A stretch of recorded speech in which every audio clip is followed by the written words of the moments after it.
I recognize a member from Timiskaming, Cochrane. Thank you, Speaker. It's always an honour to be able to stand in this House, and today to talk about natural gas in rural Ontario. And I've heard northern and rural so many times today, and I'm qualified. I come from Northern Ontario. I've made my living on a farm my whole life, so I think I can talk about rural. And who in northern and rural Ontario wouldn't want more access to natural gas? I have lobbied for that myself. One of the people I lobbied for, actually, before I became an MPP, we were part of a group. We worked really hard to save our local cheese factory, Thornlow Cheese. They do heat their boilers and stuff with propane. They need natural gas. It would make a huge difference, right? We've got an industrial park, would make a huge difference. Grain drying operations would make a huge difference. So, and I'd like to thank the Federation of Agriculture. They've worked for years and years pushing various governments. Remember the former President, Don McCabe, the current President, Keith Curry, Vice President Peggy Breckfeld, and others, pushed like crazy for natural gas. So under the Liberal program, at first they were going to promise $200 million, and it never came. And then they were going to promise, and then they promised $100 million, and then the money just started getting announced with the election. We know the story. And now this government has canceled the program.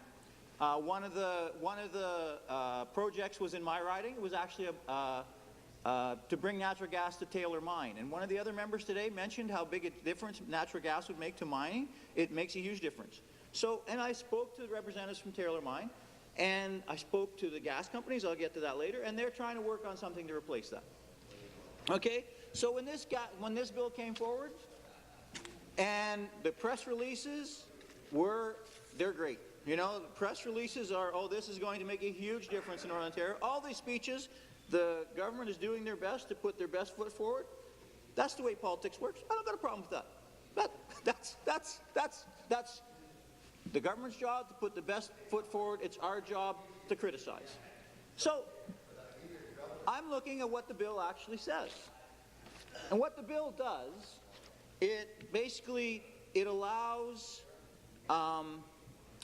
gas companies to basically cross-subsidize new infrastructure. So people can have a couple bucks from their bill a month taken off, added to their bill, and that will help subsidize infrastructure in places where it currently isn't economically feasible. That's the roadblock, and that's what this bill does. Okay? Now, and that's all this bill does.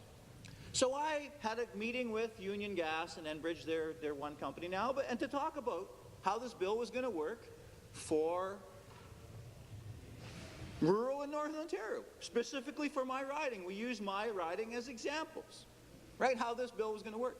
So I said, oh, this is going to be great. This is going to be great. So you're going to build, basically, they're going to build a pool of money. That's right.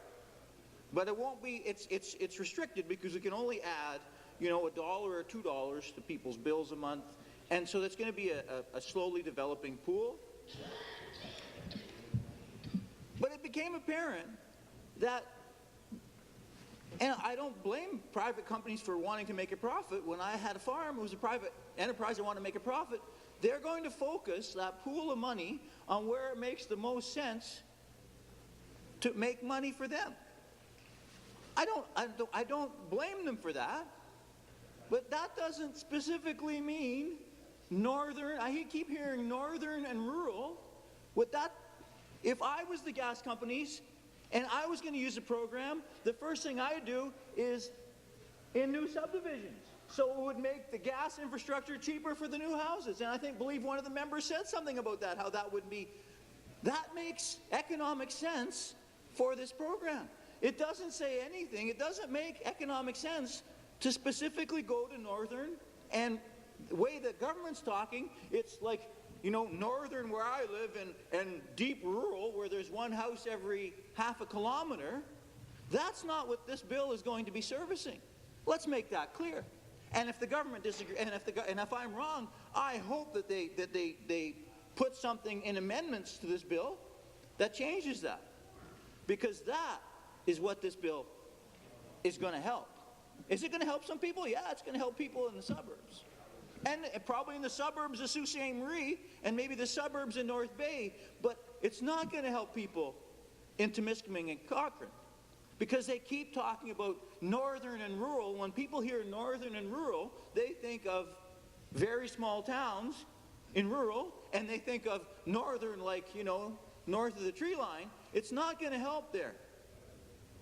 So, but I asked a few other things.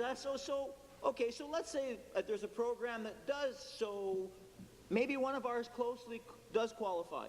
And I said, it's great because we've got a farmer with a grain dryer, and he will benefit. Oh, whoa. That doesn't qualify under this program because that's commercial. And you can't cross-subsidize consumer with commercial.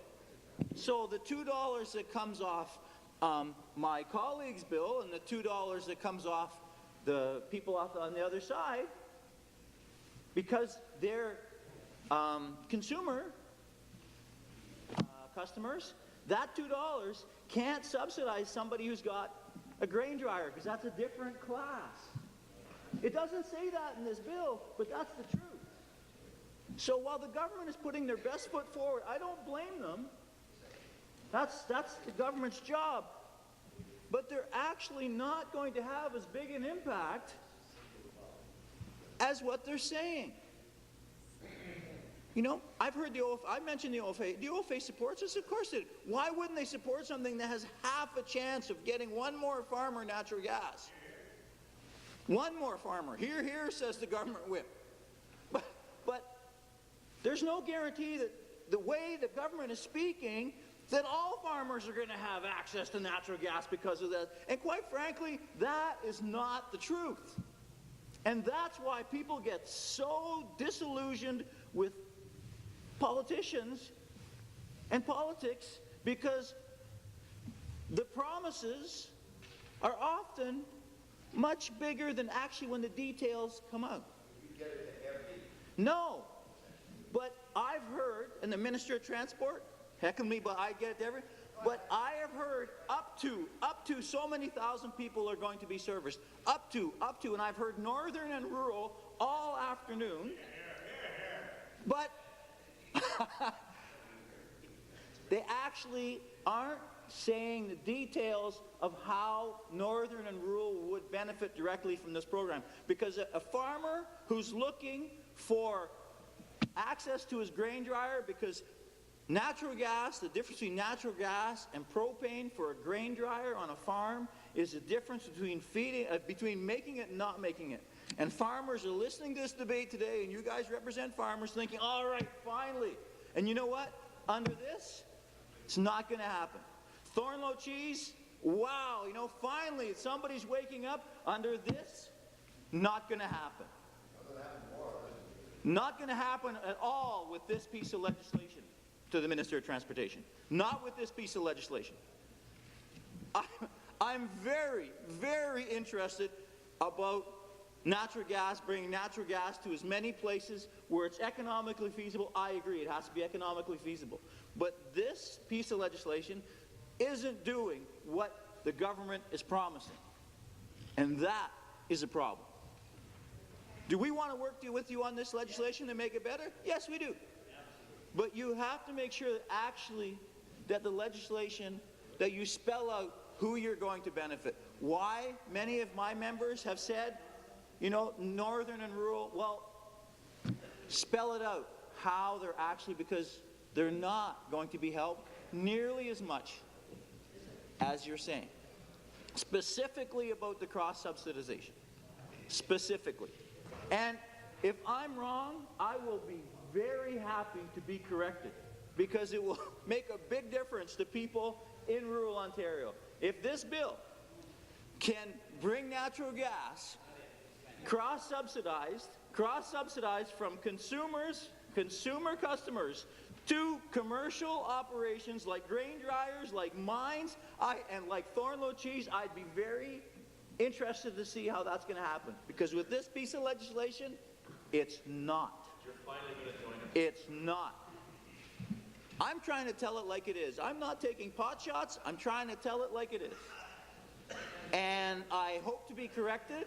I hope we can actually come up with a program. I hope this actually brings some relief.